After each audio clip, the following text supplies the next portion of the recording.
está compuesto por Catalina Poza Benayo León, Javiera Belén Chávez Pávez, Catherine Valesca Cofrea Parlaza, Josefa Alondra de Bravo y Valentina Scarlett Saber Reguilar.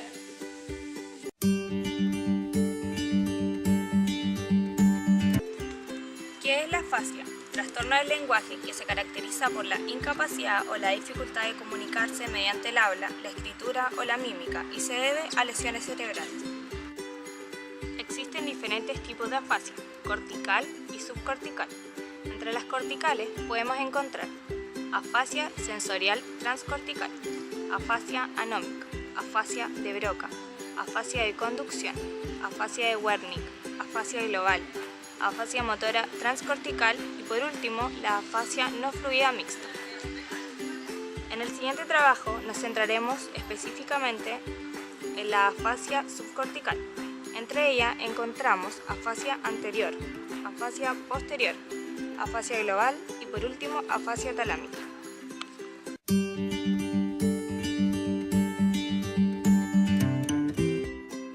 El cerebro se encuentra en la región subcortical donde se destaca la estructura núcleo caudado y el putamen que juntas forman el cuerpo estriado. En este sector se producen las lesiones vasculares. Afasia subcortical. Ocurren principalmente por lesiones vasculares y hemorragias en estructuras subcorticales como cápsula interna, núcleo caudado, putamen y tálamo. También ocurren por lesiones en las vías córtico-subcorticales que participan en el procesamiento del lenguaje.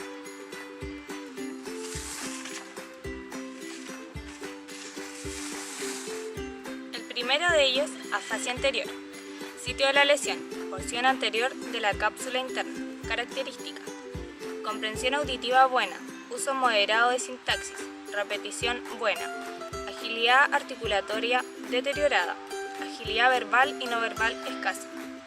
Semejante a afasia de Broca y transcortical motora.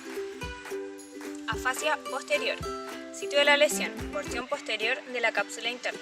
Características: comprensión auditiva es escasa, repetición escasa, agilidad verbal buena, agilidad no verbal escasa, agilidad articulatoria buena. Semejante a afasia de Broca y Wernicke.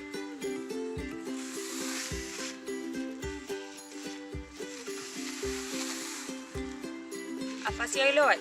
Sitio de la lesión, daño extenso que implica las áreas primarias del lenguaje, una lesión anterior y posterior capsular, putaminal, relativamente pequeña.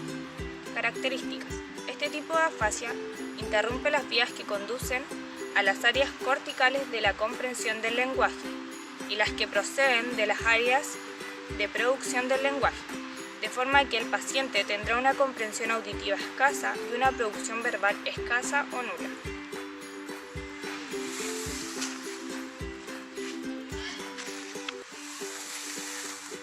Por último, encontramos la afasia talámica. Sitio de la lesión, tálamo.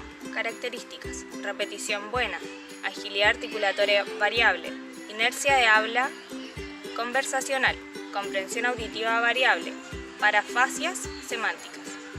Semejante a afasia transcortical motora y transcortical sensorial.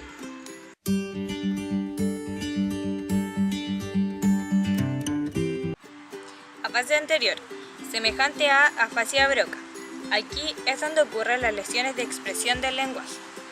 Afasia posterior, semejante a afasia de Wernicke. Aquí es donde ocurren las lesiones de comprensión del lenguaje. Afasia global, involucra a ambas áreas, por lo tanto influye en las áreas de comprensión y expresión del lenguaje. Y por último, la afasia talámica. Su función es la de servir de estación de relevo para los estímulos sensitivos que van hacia y vuelven desde la corteza cerebral.